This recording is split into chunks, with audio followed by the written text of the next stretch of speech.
Hi everyone, how are you doing? So today I would like to casually sit down and chat about my work in United States.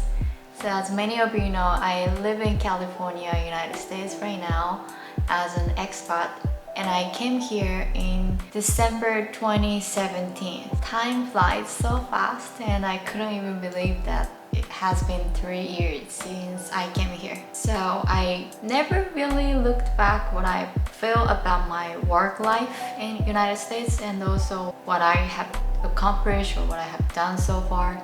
So I will talk you through this right now. And also I asked question you guys about the career and work related questions on Instagram and Twitter. So I'll answer those questions. And I'll be talking in Japanese, but there is English subtitle, so please click the subtitle button in this video. で今日は本音トークというところで日本語でビデオでお話ししたいと思っています。実はクリスマスでちょっとディナーとか作らないといけないので、ご飯作ったりとかお酒飲んだりしながらこのビデオでお話ししていきたいと思ってますので、皆さんも作業しながらとかゆっくりリラックスして聞いてもらえればいいなと思ってます。今日はシェパーズパイとチキンを作るんですけど、まずシェパーズパイの下ごしらえでじゃがいもをふかします。まず今日はその3年間駐在員として働いてみてやりがいが感じたこととか逆にすごい大変だったこととかを話していきたいと思います。今料理作りながら、これセロリです、話してるのですごい ゆっくりリラックスした感じで話せればいいなと思ってます。まず駐在員として働いてみてやりがいを感じたこととか楽しかったこととか嬉しかったこととかなんですけど、そもそも私はメーカーで働くっていうことをキャリアの中の目標にしていて、自分の会社の中でなので、その念願が叶って駐在に行けるっていうことになったので、本当にもうどんだけ無理してでもどんだけ大変な思いしても一生懸命頑張るぞっていう気持ちがすごいあって、希望とやる気に満ち溢れてアメリカに引っ越しをしました。最初の3ヶ月はすごく大変で、その中でもやりがいとか嬉しい気持ちになったことは、2つ大きくあって、まず1つ目はクライアントからすごい信頼されてるなというふうに感じる時です。私はそのクライアントインターフェースの仕事を今していて、そのクライアントからすごい信頼されてるなとか頼りにされてるなというふうに感じる時が、やっていてすごくやりがいとか、嬉しさとかっていうのを感じます。どういう時に感じるかっていうと、自分がした仕事に対してすごい感謝の気持ちとか伝えてもらったりした時とか、あとはその新しいクライアントの人がチームに入った時に私のことを彼女に任せておけばスムーズにいろいろ進むから彼女にまずは話すように言ってねとかって紹介されたりとか、こんなことをお願いしてるのは、僕が君のことを信頼してるからだよとか、そんな感じで仕事を頼まれたりとかですね、その他の誰でもなく私が必要とされてるんだなっていう風に感じることがあって、それはすごく嬉しい気持ちになるし、日本でもクライアントインターフェースの仕事を私はしてたんですけれども、あんまりここまですごい信頼されてるなとかっていう風に感じたことがなくって、それがすごい新しい感覚ではありました。で2つ目は自分自身の成長を、少しでも感じられた時にすごいやりがいとか嬉しい気持ちになります。で私はすっごい不安を感じながらアメリカで働き始めていてそれはまずその社内のリクルートシステムで全然違う業界の全然違う職種から新しいところに来てるんですね。で、そこに移動してから8ヶ月で駐在をすることになったので、新しい商品を担当することになって、だから本当に何にも知らない状態でアメリカに来てしまいました。商品知識もないしでさらに私に引き継ぐ前任の方がいらっしゃったんだけれども、その方が退職されたから、聞ける人がいないっていう状況で、そんな不安な状況の中からこの仕事は始まっています。初めは私はすごい役割が果たせてるのかなとか、大丈夫かな、足りてないかなとか、とにかく目の前にある仕事をさばいていくっていう感じでした。3、4ヶ月ぐらいするとやっぱりどんどん慣れてきて、全体像もよく見えるようになってきたので、クライアントの信頼関係っていうのも徐々に構築できてきていたし、その仕事に対して自分らしさとかっていうのを、そのぐらいの時期に確立することができてたかなっていう感じです。どんどんこう小さなマイルストーンをクリアしていくっていう過程の中で、自分自身が成長してるなっていうのを感じることができて、あとはクライアントとの交渉とか折衝とかを繰り返すこととか、すごい複雑なプロジェクトを回してそのプロジェクトをやりきることとか、クライアントの重役に対してクォーターごとに発表する機会があるんですけど、発言したり仕切ったりっていうのがいつの間にかできるようになっていて、で本当に少しずつの成功体験が自分自身をレベルアップさせているなというふうに感じることができた。で、そんな時にすごいやりがいを感じることができます。今からね、シェパーズパイの種を作っていきます。逆に大変だったこととか、すごい辛かったことですね、この3年間で。それをお話ししますね。大きく3つあります。で、やっぱり嬉しかったりやりがいを感じることよりも断然大変なことが多かったと思います。で、まず1つ目は本当に激務ということですで、これはもう実は駐在に来る前からもう全然分かっていたことで、仕事が多いんだろうなとか、拘束時間がすごく長いなっていうのは見えてました。で、最初私のチームは本当に人材不足で、最初の半年間は私ともう一人の2人のチームしかいなくて、今と仕事のボリュームは変わらないんだけれども、それを2人でやってました。で、今は拡大して6人でやってます。なので、相当大変でした。もう本当に深夜の1時とか2時とかまで仕事をしてるのが当たり前だったし、その人材不足っていうのが解消されても、やっぱり時差の問題とかで仕事の拘束時間っていうのはすごく長くなってしまいます。で、これはもう私の会社だけとかじゃなくて、多分日本の会社から駐在されてる方はこういう思いをしてるんじゃないかなっていうふうに思ってます。結局例えばメーカーとかだったら生産拠点が日本にしかないとかっていう場合あると思うんですけど、製品の開発とか製造するのも全部日本でやることになるし、あとは物事の最終決断をするのが日本の本社になるんですよ。なのでどうしてもアメリカの夕方から日本との仕事っていうのが必然的にたくさんあって、日中はアメリカ時間でアメリカの人と働くし、でアメリカの夕方から、日本でしか決められないこと、日本でしかできないことっていうのをやります。なので、必然的にどうしてもワークアワーっていうのがすごく長くなってしまいます。で、やっぱりワークフロムホームにパンデミックがあってからなったんですよね。で、2020年ってほとんどワークフロムホームだったんですけど、やっぱりそれになってからはストレスはすごく緩和されました。出社してた時は会社に、行かなきゃいけなかったんで、最後お仕事終わって会社出るのが9時とか出て、そのまま家に帰ってそこからディナー食べて、でディナー食べた後にまた仕事ちょっとだけやるみたいなのが結構普通だったんですよね。通勤時間がない分、自分のタイミングでご飯とか食べて、もちろん遅くまで仕事しなきゃいけないことはあるけれども、精神的にすごく楽になりました。あとは駐在員は激務で当たり前でしょって思ってる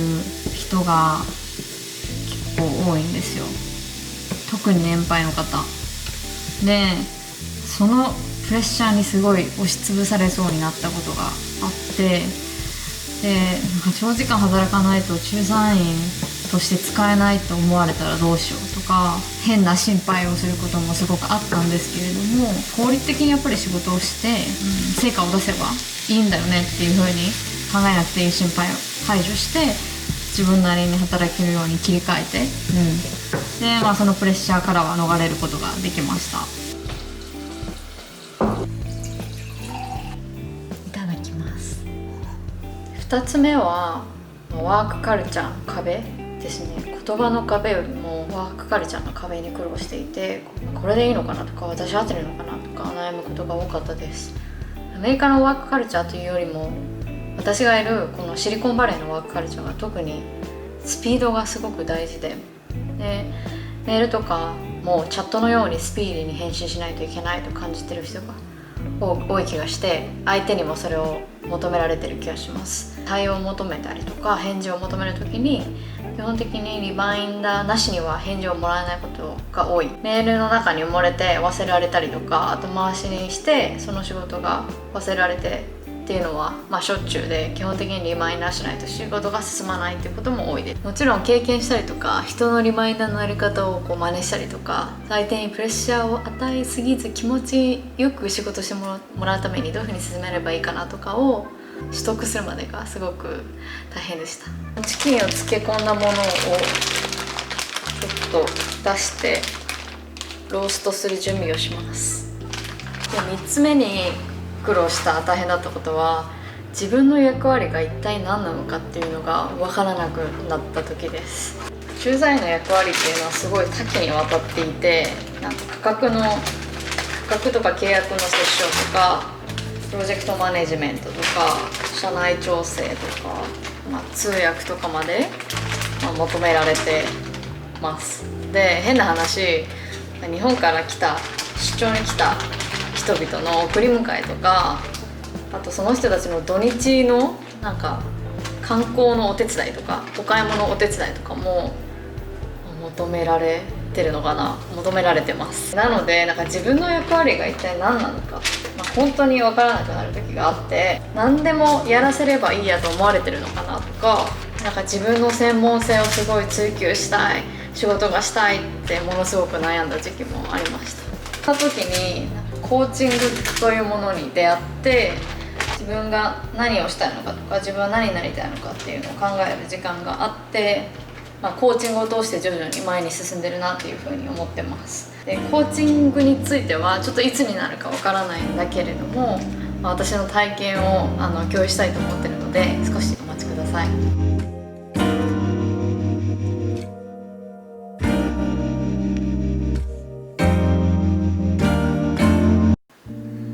ただきます。ちょっと質問に答えながらデザートを食べていこうか。Twitter と Instagram で質問を募集しまして、仕事関連ので、それにちょっと答えていきたいと思います。いくつか。で、1つ目は、ビザの種類は何ですか？ビザの種類は会社スポンサーの E ビザです。アジア人への差別ありますか？これはね、アメリカのどこに駐在するかで変わってくると思うんですけど、私がいるサンフランシスコベイエリアはすごい多様性がある街なので、すごくアジア人も多いし、エンジニアでインド人とか中国人とかもすごく多いので、私はまだアジア人差別っていうのはあんまり経験したことがないです。 NEXT。 駐在するために必要なスキルや経験はありますか？これは3つあると思います。まず言語力と柔軟性と、あとは根回し力。言語力はどれだけあっても無駄にはならないと思ってます。専門用語とかたくさん出てくるし、電話とかプレゼンとかをする機会もすごく多いので、スラスラっと言えた方が交渉とか、あと説得力があったりもするから、とても大事だと思います。で、次に柔軟性っていうのが、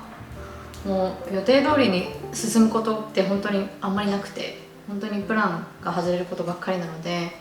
それでも動揺しない、冷静に軸を組み立て直せる力っていうのはすごい重要かなと思ってます。根回しする力っていうのはすごく重要で、社内もお客さんに対して社外に対してもすごく重要で同じことが言えると思います。私は駐在をする前に社内の人にものすごく自分が駐在をしたいんだっていうこととでその理由とあとは駐在したら何ができるかどういうことをゴールにするかっていうのをすっごいいろんな人に話してました。みんなの頭に染みつくぐらいこの話をしてました。仕事をする上でもすごい根回しはすごく大事だなと思ってて、スムーズに交渉とかスムーズにプロジェクトを進めるためにはやっぱり大事だなと思ってます。駐在に向けて勉強したこと身につけたことありますか？私は駐在になりますっていうふうに決まってから駐在になるまですごい期間も短かったから 1,2 ヶ月ぐらいだからビザの用意と引っ越しとかその他の諸々手続きですごい忙しくて何にもできなかった本当に。でもアメリカに来てからプロジェクトマネージャーの勉強とか、真面目に、どういうものかっていうのを勉強したことがなかったんで3ヶ月のオンラインコースを受けました。だから来てからですね。次、仕事が、大変なことうまくいかなかった時の切り替え方法、大変なことは先ほど話した内容です。で切り替え方法はもう私もなんか答えにならないぐらいあまり大した答えを持ってなくって自分でも探り中なんですけど、やっぱりうまくいかないこと怒られることも本当にたくさんクライアントと喧嘩することもたくさんあるんですよね。でそんな時はジャーナルを書くことです。でなんか自分の悩みとかモヤモヤしてることとかを、とにかくランダムに書いていく。でそうするとなんか自分が思ってなかったような思想とか考えが出てくるようになったし、あとはなんか反省点とか次に活かせる点とかっていうのもこう見えてくる。あとは自分なりにうまくいかなかったけど自分なりに頑張ったこととかっていうのもそこでまとめてこう自分を責めるだけじゃなくって、こんなところは次回も活かしていきたいみたいな前に進めるためのステップかなと思ってます。そうすると徐々になんか前向きな気持ちになってモチベーションを高めるような気持ちの切り替えにつながってる気がします。次、移住する時に日本から持っていくといいものある？クレジットカードじゃないの？こっちで使えるクレジットカード。クレジットカードだそうです。でも確かにそうです。アメリカに来たばっかりの時ってクレジットスコアっていう自分の信頼スコアみたいなものがないんですよ。アメリカに住んだことがないしクレジットカード作ったことないから。でそれがないとクレジットカードが作れないんですよね。でもアメリカってクレジットカード社会だからね、クレジットカード作らないとすごく不便だし、損するし、 ANA USA カードと JAL USA カードっていうのがあって、それをまず日本で作ってでそれをアメリカで使ってで1年くらいしたらスコアがたまるのでそこからは好きなクレジットカードに切り替えるみたいなことができます。Good point。 で逆に持ってこなくてよかったものは洗濯グッズです。なんかくちばしで挟むやつとかハンガーとかは本当に持ってこなくてよくって、なぜならアメリカには乾燥機があるので洗濯物を干すっていう行為を全然しなくなってしまって持ってきたんだけれども本当に必要なかったなって思ってます。 How to ask for a raise? That's a tough one, right? Yeah, but unfortunately I do not have any experience for like asking raise, so I don't have any tips for that, but I asked for promotion in the past. I had more responsibility at that time and my team was expanding. My boss seems not let me promote my position, so I told them my career path in this company and what I want, and I presented what I can do to improve my team, and I ended up promoted. So I hope it helped. Next, how to improve English communication skill at work. That's a good one. I guess it's not like a tip, but write down idioms that you don't know and you can search for the meaning online and you can use it yourself later on. Do you have any example? What are idioms? Apples to apples. Yeah, people use it all the time. Yeah. My 2 cents, or like the elephant in the room. Okay, that's a good one. 次に住みたい街はどこですか？ルイジアナ。No, New York City. Our next destination, right? Yeah. New York City. Alright, so that will be it. There you have it. I hope it helps. Thank you all for watching my video and subscribing my channel for this year. I'm so happy that I could connect with you guys. I will make more video in 2021. Yeah, hope you're having a wonderful holidays and Happy New Year. Bye!